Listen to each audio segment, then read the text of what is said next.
Hello, Godrej customer care থেকে বলছেন তো? হ্যাঁ বলছি।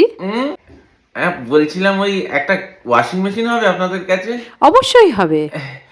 আরে শুনুন না, বলছি ওই এমন একটা মেশিন চাইছি মানে যেটা একদম কেচে শুকিয়ে বেরোবে। হবে হবে হবে। হবে? বাহ! শুনুন না, আমি চাইছি কি কেচে একদম ওই একটু ইস্ত্রি হয়ে বেরোবে। একটু ইস্ত্রি হয়ে যদি বেরোয় খুব ভালো হবে। ইস্ত্রি? হ্যাঁ, এর সাথে আরেকটা ফিচার্স থাকলে একটু ভালো হয়। মানে ওই ইস্ত্রি হয়ে একদম ভাঁজ হয়ে বেরোবে। হ্যাঁ? ভাঁজ হয়ে একটু আলমারিতে তুলে দিলে খুব ভালো হয়।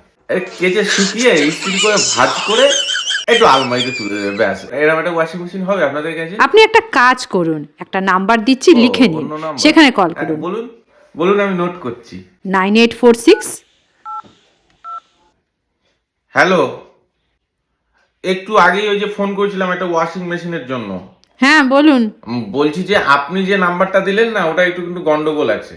ওটাতে কল করলে এবিপি ম্যাট্রিমনি বলে কোন এক অফিসে ফোনটা ঢুকে যাচ্ছে। কোনো গন্ডগোল নেই। আপনার যে ক্রাইটেরিয়া তাতে ওয়াশিং মেশিন না, বইয়ের দরকার। তাই ম্যাট্রিমনি অফিসেরই নাম্বার দিয়েছি। কেচে ইস্ত্রি হয়ে ভাঁজ হয়ে একেবারে আলমারিতে তুলে রাখবে। বলছি যে শুনুন না, আমি কিন্তু একটা ভালো জব করি, বুঝলেন তো?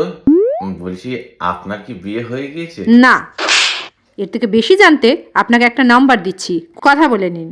7589। এটা আবার কার নাম্বার? আমার বাবার।